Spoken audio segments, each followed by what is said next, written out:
ஜெபிக்கிறோம். உம்முடைய வார்த்தையை தந்து நீர் எங்களை பலப்படுத்தி சுகப்படுத்தி எங்களை வாழ வைக்கிறது அவனை உமக்கு நன்றி செலுத்துகிறோம் ராஜா. ஆண்டவரை பரிசுத்த ஆவியானவரை நீர் எங்களோடு கூட இருந்து எங்களுக்கு விளங்காத காரியங்களை விளங்கப்படுத்தி எங்களை இன்னுமாய் ராஜா எங்களுடைய ஆண்டவரை ஆவியிலே நாங்கள் இன்னுமாய் தேர்ந்தவர்களாய் எங்களை நீர் மாற்றும்படியாக ஜெபிக்கிறோம் ராஜா. கர்த்தாவே உம்முடைய கரத்திலே ஒப்பு கொடுக்கிறோம். இருதயத்திலே இருந்து ஆண்டவரை நீர் பேசுகிறதுக்காக நன்றி செலுத்துகிறோம். ஆண்டவரே உங்களுடைய வார்த்தைகளை இருதயத்தாலே நாங்கள் விளங்கிக் கொள்ள நீர் கிருபை செய்வீராக. அடியனை சிலுவை நிழலில் மறைத்துக் கொள்ளும் நாளில் என்னுடைய சுயமல்ல நீர் பேச வேண்டும் என்று சொல்லி ஜெபிக்கிறேன். இயேசுவின் நாமத்தில் ஜெபம் பண்ணிக்கிற பிதாவே, ஆமென் ஆமென். ஹல்லேலூயா. தேவனுக்கே மகிமை உண்டாவதாக. நாங்கள் இன்றைய நாளிலும் நாங்கள் பார்ப்போம், எங்களுக்கு இடையிலே இலக்கு தேவன் இயேசு கிறிஸ்துவை நாங்கள் கடைசி மூச்சு மட்டாய் நாங்கள் பற்றி பிடிக்கிறது எங்களுடைய இலக்காயிருக்கிறது. இதன்படி நாங்கள் வாழ்ந்து வருகிறோம். இதில் நாங்கள் பார்க்க போகிறது இன்றைக்கு பிலிப்பியர் புஸ்தகத்திலே நாங்கள் பார்ப்போம். பிலிப்பியர் புஸ்தகத்தை நாங்கள் எடுத்து கொஞ்சம் தொடக்கத்தில் நாங்கள் தியானிப்போம். அந்த பிலிப்பியர் பவுலால் எழுதப்பட்ட ஒரு லெட்டர் என்று சொல்லுவாங்க, கடிதம். அது ஒரு கடிதமாக ஒரு சபைக்கு எழுதப்பட்டிருக்கு. அது மாத்திரமல்ல, மக்சடோனியன் அந்த இடத்திலே அவர் போகிற இடங்கள் அதாவது இரண்டாவது தரம் அவர் தன்னுடைய சுவிசேஷ பணிக்காக ஆயத்தப்படுத்தி தன்னை ஒப்பு கொடுத்து இரண்டாம் தரம் அவர் வெளிக்கிட்டு சுவிசேஷத்துக்காக போகிற நாட்களில் எழுதப்பட்ட ஒரு காரியம். இது மாத்திரமல்ல, இன்னும் ஒன்று என்னென்றால், அவர் கைதியாக அவர் பிடிக்கப்பட்ட நிலைமையிலே இந்த கடிதத்தை எழுதுகிறார். அதில் நாங்கள் முதலாவதுல நாங்கள் வாசிப்போம். முதலாவது அதிகாரம் முதலாவது வசனத்தை நாங்கள் வாசிப்போம். அதாவது நாங்கள் அதை தொடக்கத்திலிருந்து நாங்கள் பார்க்கறது ஒரு நன்மையான காரியம். அதை நாங்கள் பார்ப்போம். 1, 2, 3வது வசனங்கள். 2வது வசனம் மட்டும் நீங்கள் வாசிக்கணும்.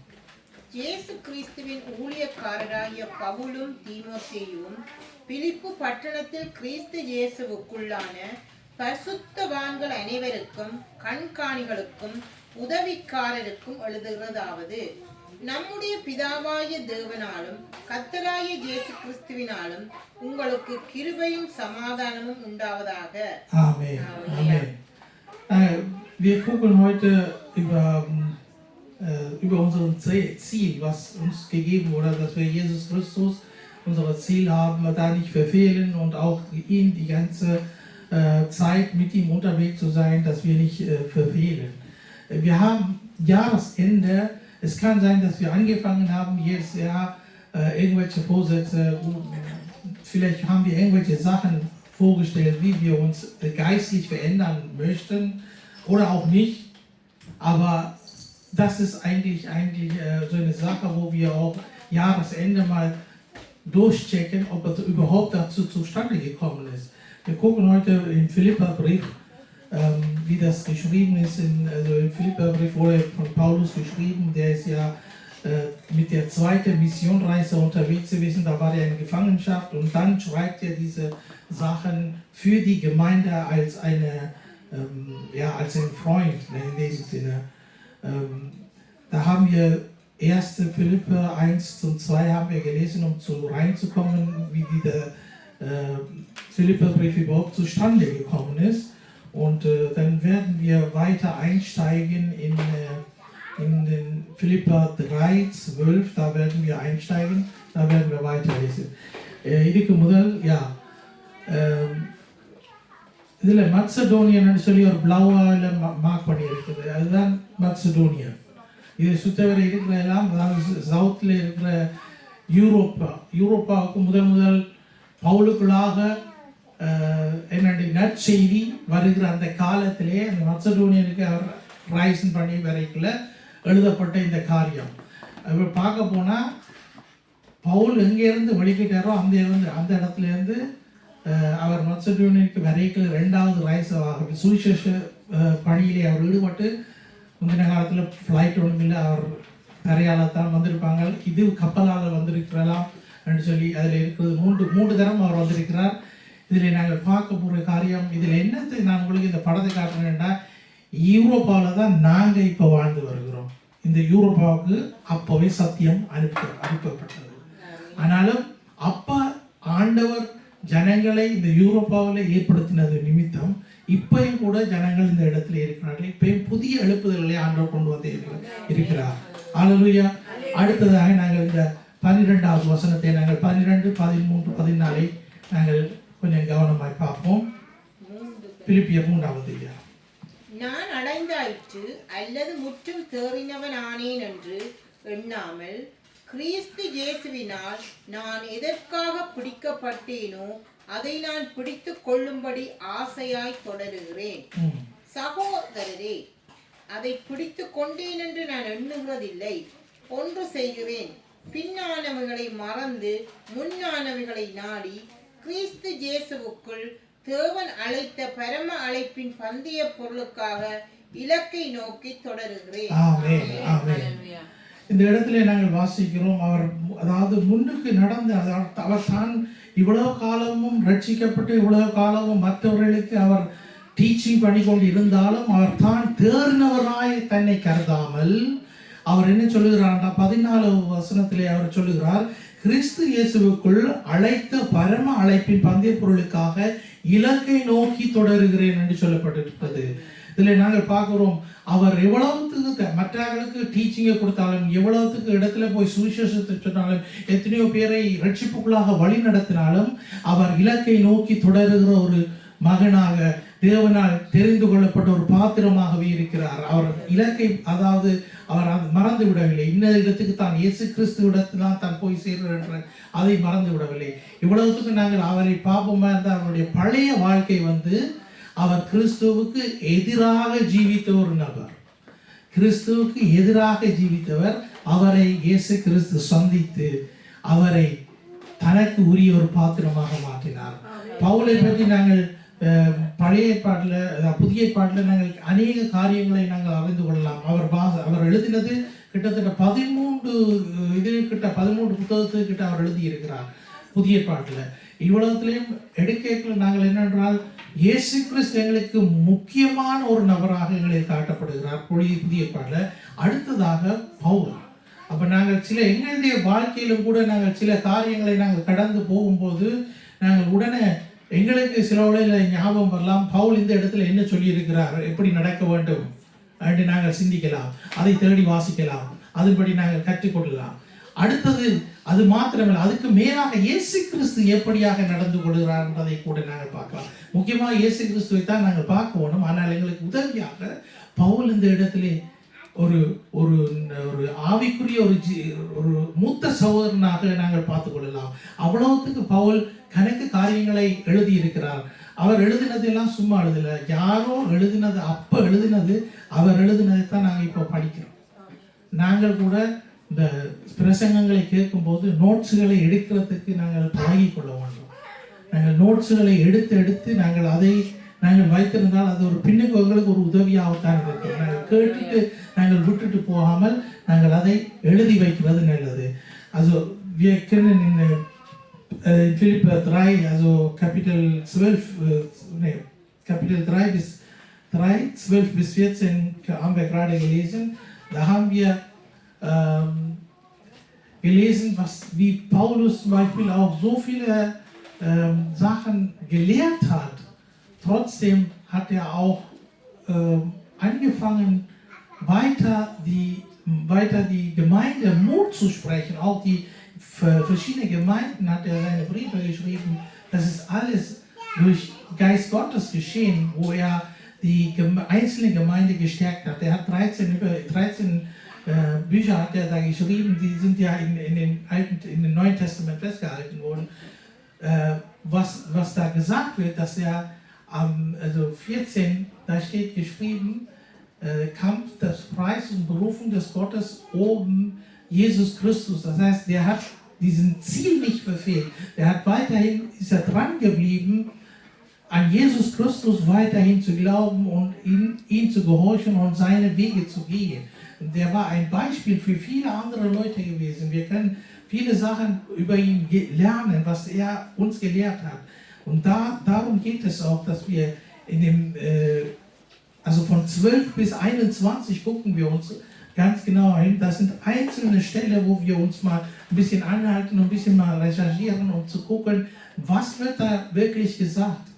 Das ist wirklich immer noch jedes Mal das Neue. Wir haben jeden Tag neue Aufgaben, wie wir erledigen müssen, aber trotzdem müssen wir dranbleiben, diesen Ziel nicht verfehlen. Ziel dürfen wir nicht verfehlen. Da müssen wir dranbleiben, dass wir Christus repräsentieren in unserem Leben. அடுத்ததாக நாங்கள் பார்ப்போம். நாங்கள் 15வது வசனத்தை நாங்கள் வாசிப்போம். ஆகையால் நம்மில் தேறினவர்கள் யாவரும் இந்த சிந்தையாயிருக்க கடவோம். எந்த காரியத்திலாவது நீங்கள் வேறே சிந்தையாயிருந்தால் அதையும் தேவன் உங்களுக்கு வெளிப்படுத்துவார். அடுத்த வாசிங்க. ஆகிலும் நாம் எதுவரையில் தேறி இருக்கிறோமோ அது முதல் ஒரே ஒழுங்காய் நடந்து கொண்டு ஒரே சிந்தையாய் இருப்போமாக. ஆமென். 17வது வாசிங்க. 16 வாசிச்சிட்டீங்க. சகோதரரே, நீங்கள் என்னோட கூட பின்பற்றுகிறவர்களாகி நாங்கள் உங்களுக்கு வழிகாட்டுகிறபடி நடக்கிறவர்களை மாதிரியாக நோக்குங்கள். ஆமென். ஆமென். இதில் நாங்கள் கணக்கு வாசிச்சுட்டு போகிறோம் இன்றைக்கு. ஆனால் இது மேலோட்டமாக நாங்கள் வாசிச்சுட்டு போவோம். ஆனால் சில இடங்களிலே நாங்கள் அந்த வசனங்களை நாங்கள் கொஞ்சம் ஆழமாய் நாங்கள் பார்க்கக்கூடியதாக இருக்கிறது. முதலில் நாங்கள் பார்த்தது போல அவர் இவ்வளவுதான் அவர் என்னென்னு சொல்லப்பட்டிருக்கிறது, சகோதரரே அதை பிடித்து கொண்டு நான் எண்ணுவதில்லை ஒன்றும் சொல்கிறார், பின்னானவைகளை மறந்து முன்னானவைகளை நாடி அவர் பிரயாணம் பண்ணி கொண்டிருக்கிறார். அதிலே சொல்லப்பட்டிருக்கிறது 14வதிலே நாங்கள் பார்த்தோம், இலக்கை நோக்கி தொடர்கிற பவுல் இப்படியாக அவர் செய்து கொண்டிருக்கிறார். இதில் நாங்கள் பார்க்கிறோம் 17வது வசனத்திலே சொல்லப்படுகிறது போல உங்களுக்கு வழிகாட்டி இருக்கிறது போல நடக்கிற மாதிரி நோக்குகிறோம்னு சொல்லி, அதாவது இவ்வளவு காரியங்களையும் பவுல் இவ்வளவுத்தையும் செய்தாலும் அந்தந்த காரியத்திலே அந்தந்த நேரத்திலே தேவன் அவருக்கு பலத்தை கொடுத்து அவர் தொடர்ந்தும் அவரை பிரயாணம் வைக்கிறதுக்கு ஒரு முக்கியத்துவத்தை ஆண்டவர் கொடுக்கிறார். ஹல்லேலூயா. தேவனுக்கு மகிமை உண்டாவதாக. இன்னுமாக இந்த இடத்திலும் நாங்கள் பார்ப்போமா என்றால் பவுல் இவ்வளவு பிரச்சனைகளுக்குள்ளாக வந்தாலும் இவ்வளவு கஷ்டங்களுக்குள்ளாக வந்தாலும் அவர் என்ன செய்கிறார் என்றால் அவர் பிடிக்கப்பட்டவர்களாய் சிறைப்பட்டிருக்கிற பவுல் எங்களுக்கு எழுதுகிறது, அதாவது ஒவ்வொரு சபைகளுக்கும் எழுதுகிறது காரியங்கள் என்னென்றால் நாங்கள் திடமனதாக இருக்க வேண்டும், நாங்கள் தொடர்ந்து பிரயாணம் பண்ண வேண்டும், நாங்கள் தொடர்ந்து தேவனிடத்தில் எங்களுடைய விசுவாசத்தை வைக்க வேண்டும், நாங்கள் தளர்ந்து போகக்கூடாது. ஒவ்வொரு நாளும் ஒவ்வொரு வருஷமும் எங்களுக்கு ஒரு சேலஞ்சாக சந்திருக்கும்.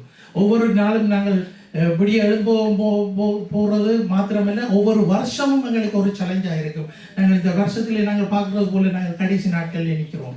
ஆனால் இவ்வளவு காலம் ஆண்டவர்களை வழி நடத்தி வந்தார், இவ்வளவு காலம் எங்களை வழி நடத்தி வந்தார். இதில் கூட சொல்லப்படுகிற முக்கியமான காரியம் என்னவென்றால், நாங்கள் ஆண்டவரை அறிந்திருக்கிறோம், ஆண்டவரை சொந்த ரட்சகராக ஏற்றுக்கொண்டிருக்கிறோம். இப்படியான எங்களுடைய விசுவாச பாதையிலே நாங்கள் நடந்து வரும்போது சில வேளையில் எங்களுக்கு சில காரியங்கள் எங்களுக்கு முக்கியமாக காட்டப்படும். நாங்கள் என்ன சொல்றோம்னா, முக்கியமான அந்த காரியங்களுக்கு நாங்கள் கவனத்தை செலுத்தி விடுவோம். விளங்குதா? சில காரியங்கள் அதாவது எங்களுடைய இலக்குக்கு நாங்கள் எங்களுடைய கண்களை இலக்கு மேலே நாங்கள் செலுத்தாமல் சிலது நாங்கள் எங்களுக்கு சில அதாவது போதகத்தின் நிமித்தம் இது இப்படித்தான் நடக்கணும், இப்படித்தான் இருந்தால் தான் நாங்கள் இப்படித்தான் போய் சேருவோம். உதாரணத்துக்கு நான் சொல்றேன், சில பேர் சொல்லுவாங்க, நீங்க இப்படி வரம் பெற்றா தான் நீங்க தேவனுடைய ராட்சியத்துக்கு வந்து சேருவீங்கன்னு சொல்லுவாங்க. இப்படி வரம் பெற்றா தான் நீங்க தேவனுடைய ராட்சியத்துக்குள்ள நீங்க வந்து சேருவீங்கன்னு சொல்லி. அதாவது பவுல் எழுதுகிற காரியம் என்னவென்றால், உங்களுக்குள்ளே குழப்பங்கள் உண்டு, ஆனால் அந்த குழப்பத்தின் நிமித்தம் நீங்கள் உங்களுடைய கவனத்தை அந்த குழப்பங்களில் புலையான போதகத்தின் மேல உங்களுடைய கண்களை செலுத்தாமல் இயேசு கிறிஸ்துவிலே நாங்கள் செலுத்த வேண்டியதாக இருக்கிறது. அப்படியாக அவர் சொல்லுகிறார். அவர் சில இடங்களிலே உண்மையாகவே அவர் திரும்பவுமாக அவர் கோபப்பட்டு கூட எழுதின கொரிந்தியர் பகுதியில் நாங்கள் வாசிக்கலாம், கோபப்பட்டு கூட அவர் எழுதியிருக்கிறார். நான் ஆவிக்குரிய ரீதியாக எழுதாமல் நான் உலகத்துக்குரிய ரீதியாக எழுதுகிறேன், அப்படி கூட எழுதின காரியங்கள் ஒன்று. ஆனால் இந்த இடத்துல நாங்கள் பார்க்கிறோம், அவர் 18வது வசனத்தை வாசிங்க. ஏனெனில் அநேகர் வேறு விதமாய் நடக்கிறார்கள், அவர்கள் கிறிஸ்துவின் சிலுவைக்கு பகைஞர்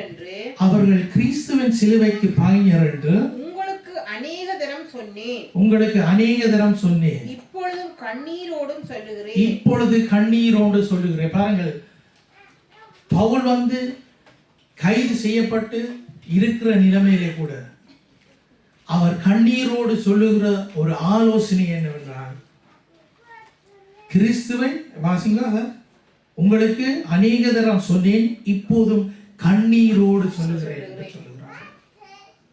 பாருங்க, பவுலுடைய இருதயம் எவ்வளவுக்கு அந்த பாரம் உள்ளதா.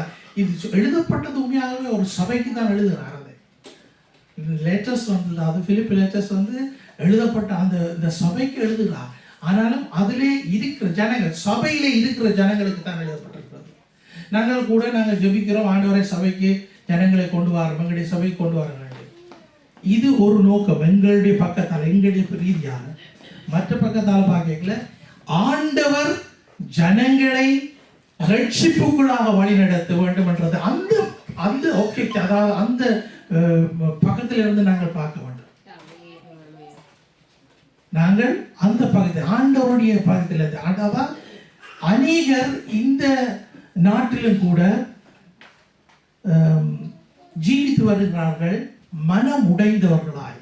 என்னை நேசிக்கிற ஒருத்தரும் இல்லையே, என்னை பார்க்கறதுக்கு ஒருத்தரும் இல்லையே, எனக்கு உதவி செய்யறதுக்கு ஒருத்தரும் இல்லையே, தனிமையிலே நான் இருக்கிறேன் என்று சொல்லி இருக்கிற ஜனங்களும் உண்டு.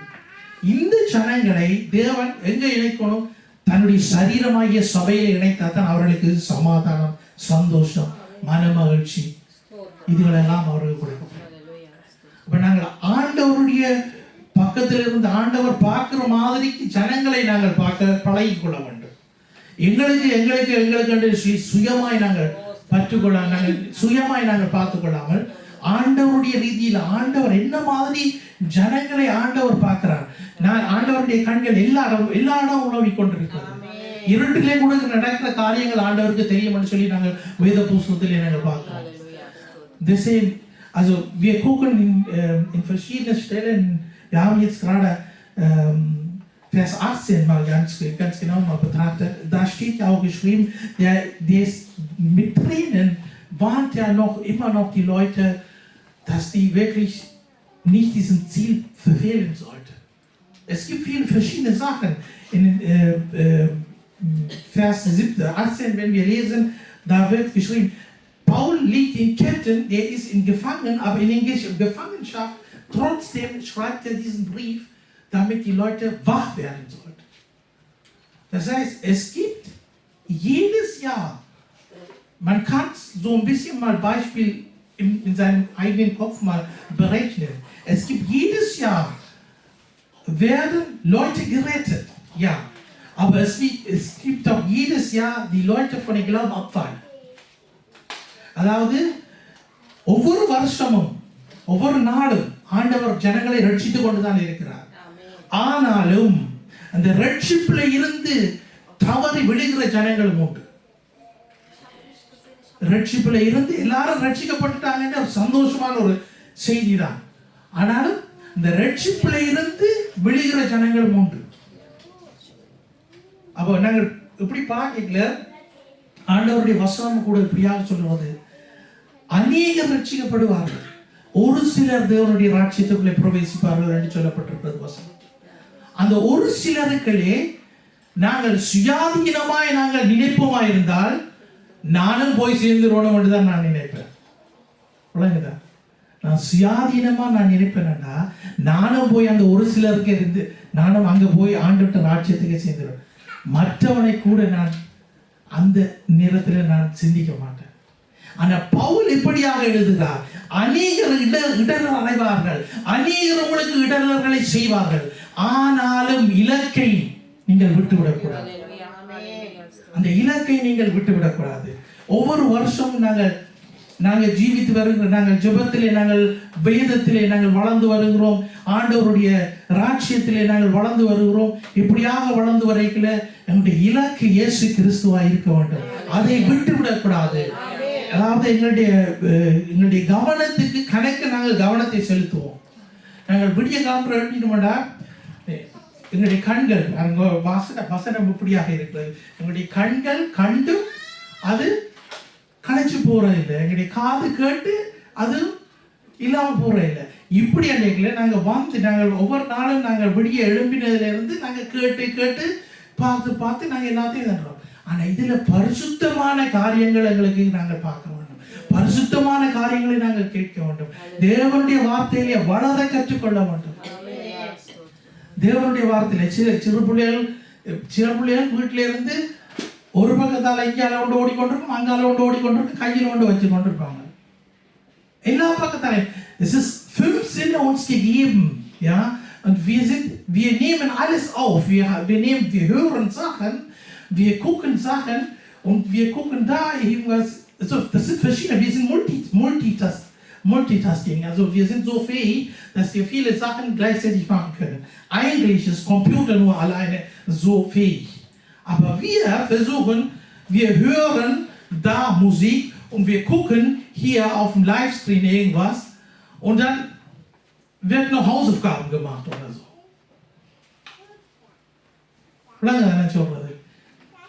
எவ்வளவுக்கு எங்கட மேக்சிமம் ஒரு நாளைக்கு மனுஷன் தன்னுடைய மூளையால எவ்வளவு செய்யணும் அவ்வளவுக்கு அப்படியாக இப்போதைய ஜெனரேஷன் போய் கொண்டிருக்கிறது.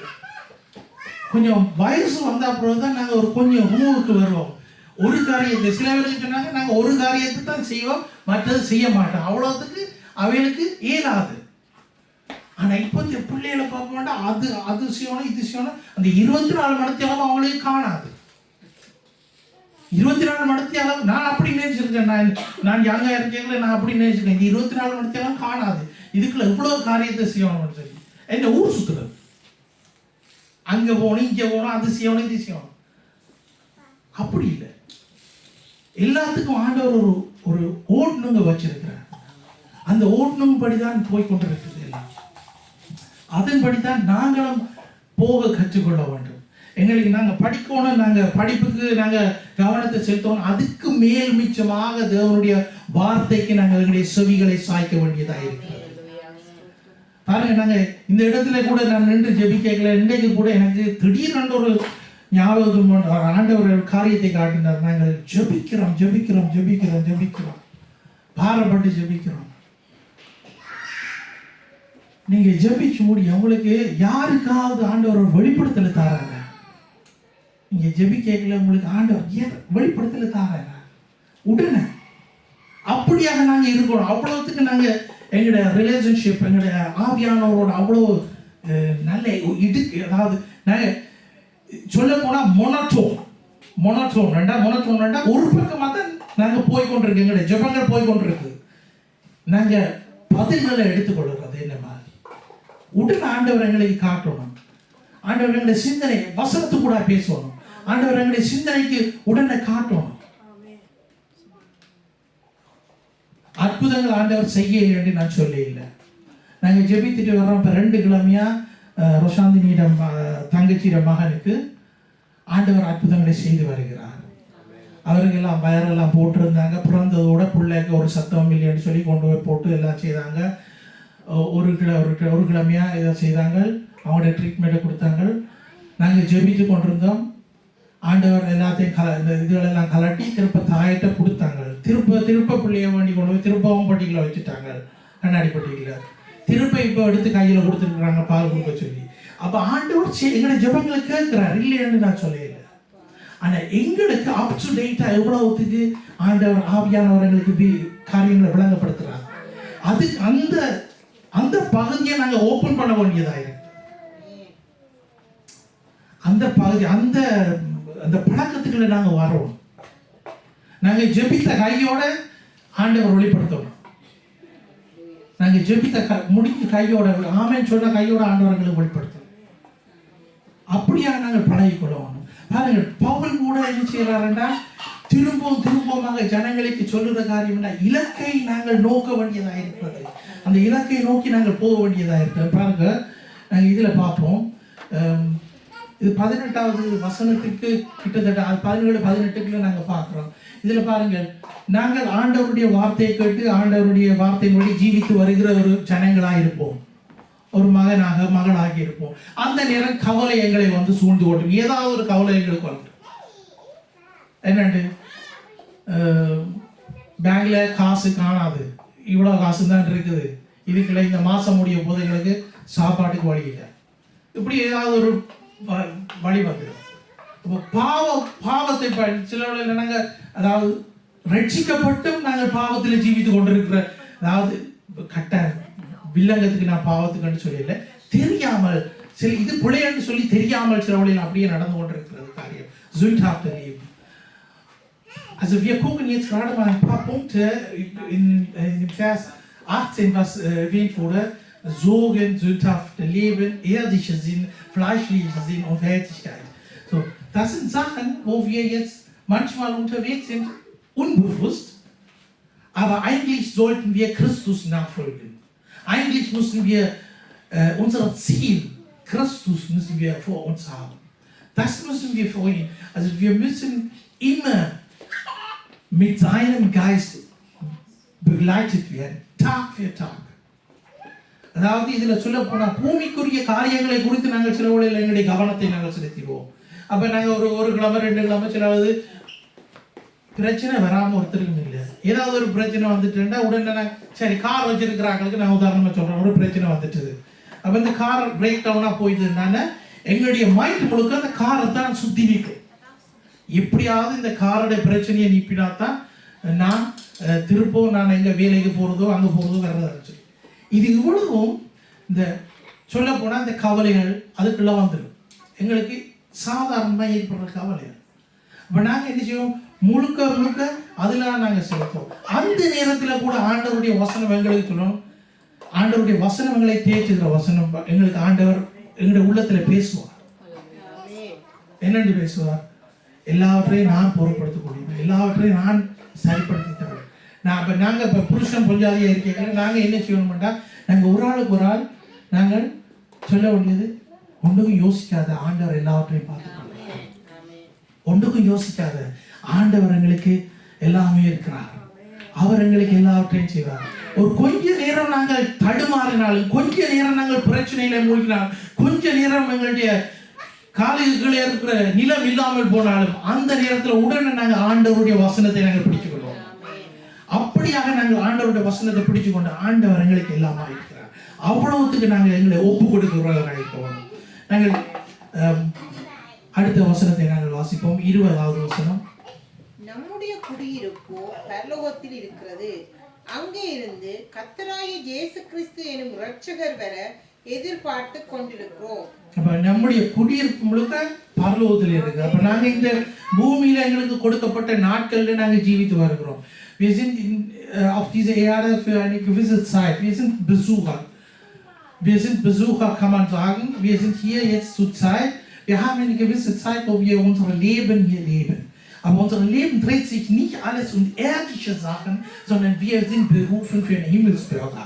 Wir sind Himmelsbürger. Wir sind berufen worden, dahin zu gehen, wo unser Herr ist.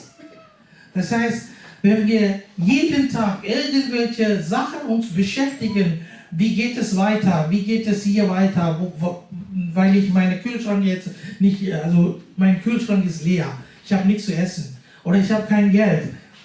Was passiert denn, wenn heute und morgen oder morgen, wenn wir kein Geld mehr bekommen können vom Bank? Was passiert dann? Ja, das ist das, weißt du, das sind so Sorgen, die uns dann beschäftigen.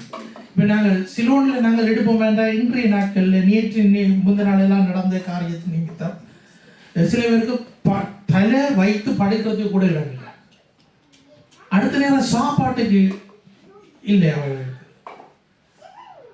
அடுத்த நேரம் சாப்பாடு என்னத்தை சாப்பிட போறாங்கன்னு கூட தெரியாது. இப்படியான கவலைகளோட ஜனங்கள் இருக்கு. ஆண்டவர் எங்களை இந்த 2 இடத்துல நல்லா வைத்திருக்கிறார்.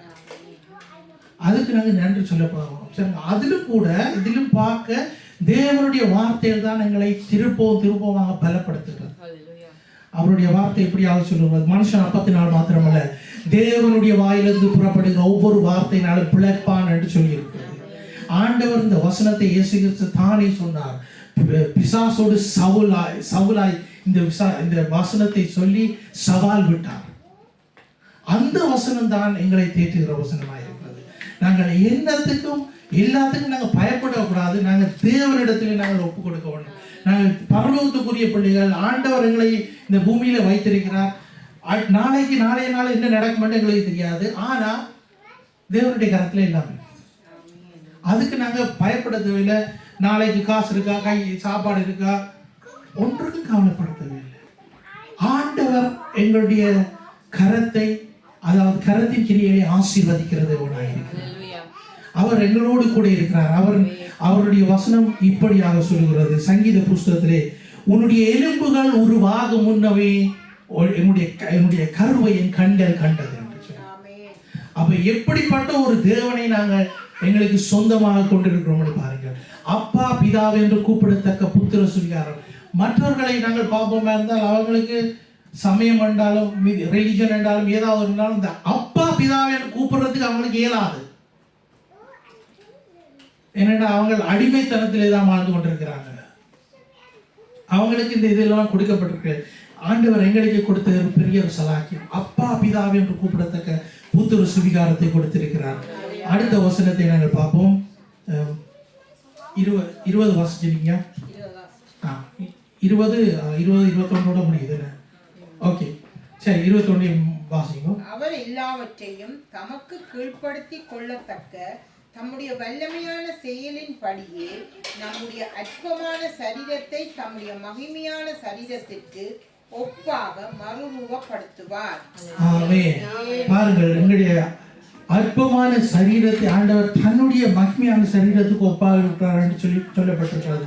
இதில் நாங்கள் இவ்வளவு வசனத்தை நாங்கள் பார்த்தோம். இந்த வசனத்திலே நாங்கள் முக்கியமாக கவனிக்க வேண்டியது என்னவென்றால், திரும்பமாக நாங்கள் 18வது வசனத்தை நாங்கள் இருக்க பார்ப்போம்.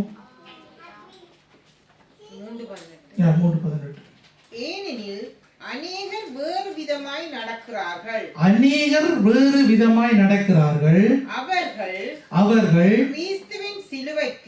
கிறிஸ்துவின் சிலுவைக்கு பகைஞர் என்று உங்களுக்கு அநேக தரம் சொன்னேன். அதாவது கிறிஸ்துவுடைய சிலுவையை தவிர வேறு ஏதாவது ஒரு காரியம் உங்களுக்கு காட்டப்படுமா இருந்தால் அது தவறான காரியமாயிருக்கிறது. பவுல் இப்படியாக எழுதியிருக்கிறார். கிறிஸ்துவை தவிர அவர் என்ன சொல்லுகிறார்? இந்த இதுல நீங்க முன் பகுதியில் வாசிப்பீங்களா என்றால் அதுல சொல்லப்பட்டிருக்கிறது, அவர் ஜூதருக்கு அவர் என்னன்னு சொல்றார். ஜூதர் அந்த வசனத்தை வாசிங்க தொடக்கத்துல. இல்ல அதுவும் வருதா இதுல?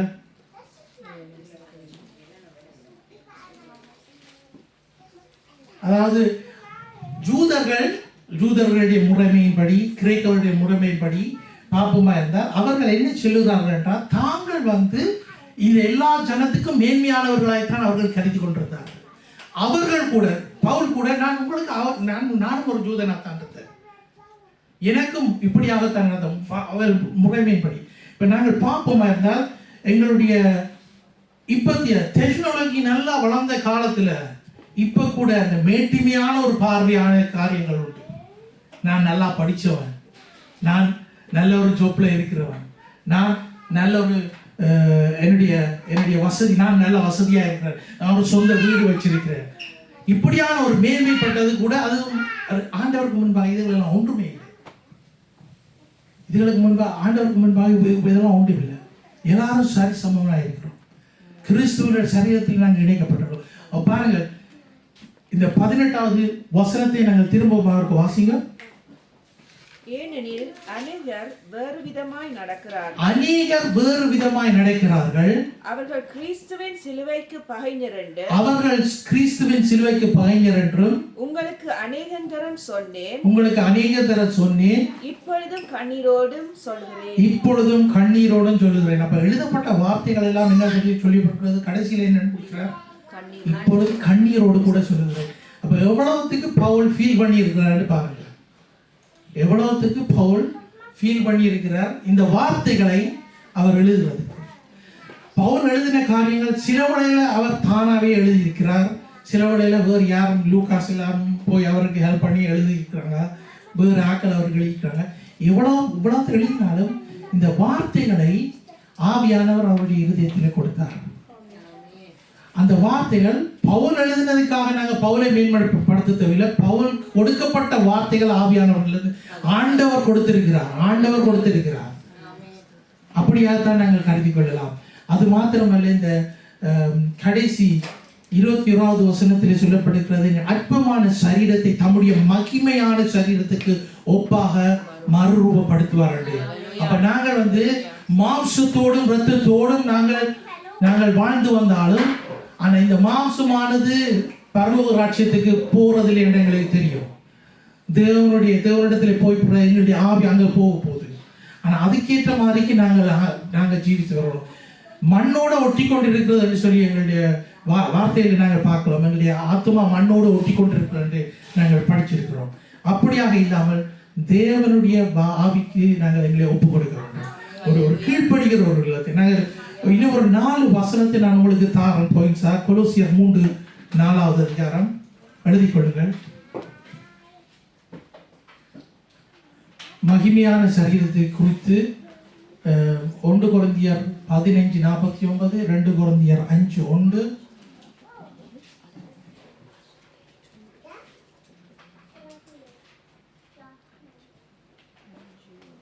1 யோவான் 3:2. இந்த வார்த்தைகளை நீங்கள் வீட்டை போய் நீங்கள் டைம் கேட்கலாம். இதை எடுத்து அதாவது கேட்டு நான் விசுவாசிக்கிறேன். நீங்கள் நோட்ஸுகள் எடுத்துட்டு வீட்டை போய் ஒரு வசனத்தையாவது நீங்கள் பாருங்க மேலோட்டமா. ஆண்டவர் இந்த வசனத்தை, அதாவது நாங்கள் பாருங்க, நாங்கள் சாப்பிட்றோம், நாங்கள் நாளுக்கு நாள் நாங்கள் சாப்பிட்றோம். சில பேர் 3 தரம் சாப்பிடுவோம், சில பேர் ஒருக்கா சாப்பிடுவோம், சில பேர் 2 தரம் சாப்பிடுவோம். ஆனால் இதனால தான் நாங்கள் இவ்வளவுத்துக்கு நாங்கள் ஜீவிக்கக்கூடியதாக இருக்கிறது. இதுக்கு மேன்மையாக ஆண்டவருடைய வார்த்தைகள் எங்களுக்கு தேவை. அப்போ ஒவ்வொரு நாளும் நாங்கள் என்ன செய்யணும்னா, நாங்கள் சில பேர் ஒருக்கா பைபிளை வாசிப்போம், சில பேர் 2 தரம் பைபிளை வாசிப்போம், சில பேர் 3 மணித்தியாலம் வாசிப்போம் இருந்து, சில பேர் எழுதுவோம். எவ்வளவுத்துக்கு நாங்கள் எழுதி கொண்டிருக்கிறோமோ அவ்வளோத்துக்கு எங்களுக்கு மண்டையில் அது நிற்கும். நாங்கள் எழுதாமல் விட்டோம்னா அது இதுக்குள்ளால கேட்டு அதுக்குள்ளால போன மாதிரி தான் இருக்கு. அப்போ நாங்கள் வார்த்தைகளை கேட்டு தேவனுடைய வார்த்தைகளை திரும்பமாக நாங்கள் கேட்டு அதன்படி நாங்கள் வாழ கற்றுக்கொள்ளணும். Ich habe 3 verschiedene, also ein paar verschiedene Bibelverse gegeben, damit wir gucken können, wie das Herrlichkeit geformt wird in unserem, also dass wir jetzt nicht mit dem Fleisch jetzt dorthin gehen zum Himmelreich, sondern wir gehen als geistlich dahin. Trotzdem, er wird uns Tag für Tag, versucht er uns zu verformen. Wir sind auf dem Fleisch unterwegs, sonst, wenn wir jetzt nicht auf Fleisch werden, dann werden wir schon tot sein. Aber unser Fleisch ist so irdisch verbunden, dass diese Bedürfnisse von allen Sinnen, zum Beispiel von Hören, von Sehen, von viele Sachen, die wir auch für uns nehmen können. Wir nehmen uns alles, was wir sehen, zum Beispiel. Beispiel hat ein Prediger hat das so dargestellt. Also eine Frau geht einkaufen, die geht nur eine einzige Sache einkaufen, aber kommt mit 9 Sachen nach Hause. Diese 9 Sachen, die gekauft hat, die wird sie nicht mal anfassen, nur außer dieser eine Sache. அதாவது ஒரு போதகர் இப்படியாக அவர் விளங்கப்படுத்தினார். எங்களுடைய கண்கள் கண்டு பார்த்து எல்லாம் எவ்வளவுத்தையும் நாங்கள் எடுத்துக்கொள்கிறோம் என்பதை அவர் கொஞ்சம் விளங்கப்படுத்தினார். ஒரு ஸ்திரீ ஒரு காரியம் வேண்டதுக்கு கடைக்கு போயிட்டு வரையில 9 காரியத்தோட 9 சாமானோட வீட்டை வருவாவாம். ஆனா அந்த 9 சாமான தொடர்ற இல்லை, அந்த வேண்டின ஒரு சாமான் தான் பாவிக்கிறது. விளங்க சொல்றது என்னடா, அதாவது அவ்வளவுக்கு அந்த கண்ணில் பார்த்து இது வடிவா இருக்கு, இதை நாங்கள் எடுத்துட்டு போகலாம், இது வடிவா இருக்கு, இதை எடுத்துட்டு போகலாம், காசு இருக்குது, ஓகே நாங்கள் எடுத்துட்டு போவோம். ஆனால் வீட்டை கொண்டு வந்து வச்சுட்டு அதை திரும்பி பார்க்கறதே இல்லை. நாங்கள் பாவிக்கிற ஒரே ஒரு காரியம் என்ன, மிளகாத்தூள் வேண்ட போனால் மிளகாத்தூளை தான் நாங்கள் வேண்டி கொண்டு வந்து கரைக்கு போட்டு நாங்கள் சமைக்கிறோம். வேண்டிட்டு வந்த மிளகாத்தூள் நாங்கள் பாவிப்போம், அங்கே வேண்டிட்டு வந்த பழங்கள் மரக்கறிகள் அது அப்படியே வந்து வாடி போயிடும். அதில் இப்போ இதில் பாருங்க, ஆண்டவர் கொடுக்கிற வசனம் இன்றைக்கு உங்களோட என்ன பேசினார்? எந்த வசனம் உங்களோட பேசிச்சு? எந்த வசனம் பேசிச்சு? இன்றைய பிரசங்கத்தில் கணக்க வசனங்கள் வந்தது. எந்த வசனம் உங்களோட பேசினது? அதை எடுத்துக்கொள்ளுங்க. அதை போய் திரும்பமாக வீட்டை கொஞ்சம் தியானிச்சு பாருங்க. அப்போ அதில் ஆண்டவர் இன்னும் விளங்கப்படுத்துவார், உங்களுக்கு இன்னும் பெரிய காரியங்களை உங்களுக்கு செய்வார். ஹல்லேலூயா. தேவன் உங்களோடு பேசினார். ஆமென். ஆமென். ஆமென். நாங்கள் எழுந்து நின்று நாங்கள் ஜெபம் செய்வோமாக. Thank you, Jesus.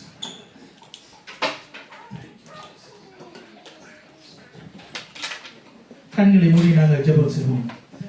பரிசுத்தமுள்ள பிதாவே, உம்மை ஸ்தோத்திரிக்கிறோம், துதிக்கிறோம் ராஜா. தேவாதி தேவனே, உமக்கு நன்றி செலுத்துகிறோம். கர்த்தாவே, நீ தந்த வார்த்தைகளுக்காக உமக்கு நன்றி செலுத்துகிறோம். ஆண்டவரே, நாங்கள் கேட்ட வார்த்தைகளை நாங்கள் வீட்டிலேயும் போய் சுவாமி ஆண்டவரை தியானிக்க நீர் எங்களுக்கு கற்றுத்தரும்படியாக ஜெபிக்கிறோம். பரிசுத்த ஆவியானவரை நீர் எங்களுக்கு ஞாபகப்படுத்தும்படியாக ஜெபிக்கிறோம். ஆண்டவர், உம்முடைய சத்தியத்தை ஆண்டவரை நீர் எங்களுக்கு திரும்பவுமாக போதிக்கிறது இருக்கிறீர் ராஜா. ஆண்டவரை, நாங்கள் தினமும் உம்முடைய வழிநடத்தலோடு நாங்கள் ஜீவிக்கிற பிள்ளைகளாக நீர் எங்களை மாற்றும்படியாக ஜெபிக்கிறோம். ஆண்டவரே, எங்களுடைய இலக்கை நோக்கி நாங்கள் பிரயாணப்படவும், இலக்கை நாங்கள் மறந்து விடாமலும் சுவாமி அதன்படி நீர் எங்களை வழிநடத்தும்படியாக ஜெபிக்கிறோம் ராஜா. கர்த்தாவே, உம்முடைய கரத்திலே எல்லாவற்றையும் ஒப்புக் கொடுக்கிறோம். இந்த வார்த்தையை கேட்ட ஒவ்வொரு பிள்ளைகளையும் ஒப்புக் கொடுக்கிறோம். அவர்களோடு நீர் கூட இருந்தருளும். நீர் இன்றைய நாளும் நீர் அவர்களோடு பேசினதுக்காக நன்றி செலுத்துகிறோம். ஆண்டவரே, வருகிற நாட்களிலும் ராஜா இந்த புதிய வாரத்தை நீர் தந்திருக்கிற இந்த புதிய வாரத்திலும் ராஜா ஆண்டவரே, பேசப்பட்ட ஒவ்வொரு வார்த்தைகளும் அவர்களுக்கு பிரயோஜனமாய் இருக்க கிருபை செய்வீராக ராஜா. ஆண்டவரே, எனக்கும் பிரயோஜனமாய் இருக்க கிருபை செய்வீர் ராஜா. ஆண்டவரே, நீர் கூட இருந்து வழி நடத்தும்படியாக ஜெபிக்கிறேன் ராஜா. தகப்பனே, இந்த வேளையில் நாங்கள் பிள்ளைகளுக்காக நாங்கள் ஜெபம் செய்வோம். சோதரம் ஆண்டவரே, உம்மை சோதரிக்கிறோம், துதிக்கிறோம் ராஜா. சர்வ வல்லவரே, உம்மை சோதரிக்கிறோம். ஆண்டவரே, இந்த வேளையிலும் பிள்ளைகளை உம்முடைய கரத்தில் ஒப்பு கொடுத்து ஜெபிக்கிறோம். ஆண்டவரே, நீர் எங்களுக்கு தந்த ஒவ்வொரு பிள்ளைகளையும் ராஜா ஆண்டவரே உம்முடைய கரத்தில் ஒப்பு கொடுக்கிறோம். ஆண்டவரே, உமக்கு பிரியமான பிள்ளைகளாய் வளர்ந்து பெருக கிருபை செய்யும்படியாக ஜெபிக்கிறோம். கர்த்தருக்கு பயப்படுகிற பயம் அவர்களுக்குள்ளே வரும்படியாக ஜெபிக்கிறோம் ராஜா. தங்களை விட்டு கொடுக்க கிருபை செய்யும். ஆண்டவரே, அவர்களுடைய இருதயத்திலே இருக்கிற தேவையில்லாத காரியங்களை இயேசுவின் நாமத்தினாலே நான் அகற்றுகிறேன் ராஜா. இயேசுவின் நாமத்தினாலே நான் அகற்றுகிறேன் சுவாமி.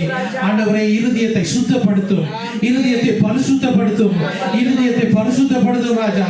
ஆண்டவரே, பரிசுத்த சிந்தனையாய் இருக்க கிருபை செய்யும்படியாக ஜெபிக்கிறோம்.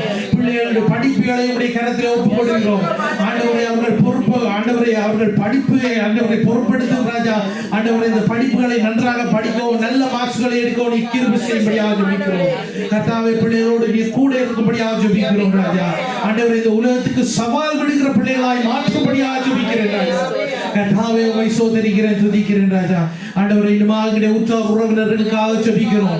யார் யாரெல்லாம் உடைய சத்தியத்தை அறிந்தும் சத்தியத்தை கேட்டும் ஆண்டவரே ரட்சிக்கப்படாமல் இருக்கிறோம் அவர்களுக்காக ஜெபிக்கிறோம் சுவாமி. ஆண்டவரே, அவர்களை ரட்சித்தருளும். அவருடைய ஆண்டவரே ஆவியை ஆண்டவரே நீர் ஆண்டவரை அழித்து போடாதபடிக்கு சுவாமி அவர்களை காத்து வழி நடத்தும்படியாக ஜெபிக்கிறோம் ராஜா. ஆண்டவரே, எல்லா மனுஷரும் ரட்சிக்கப்படுகிறதையும் ஆண்டவரே உமக்கு சித்தமாய் இருக்கிறது ராஜா. ஆண்டவரே, அவர்கள் ரட்சிக்கப்படுகிறதை எங்களுடைய கண்கள் காண, எங்களுடைய காதுகள் கேட்க நீர் கிருபை செய்யும்படியாக ஜெபிக்கிறோம் ராஜா. தகப்பனே, உம்முடைய கரத்திலே எல்லாவற்றையும் ஒப்புக் கொடுத்து இயேசு கிறிஸ்துவின் வல்லமையுள்ள நாமத்தினாலே ஜெபம் பண்ணி நிற்கிற பிதாவே, ஆமென், ஆமென். நாங்கள் இஸ்ரவேலுக்காக நாங்கள் ஜெபிப்போம். இஸ்ரவேலுக்காக ஜெபித்து இந்த ஆராதனையை நாங்கள் முடித்துக் கொள்வோம்.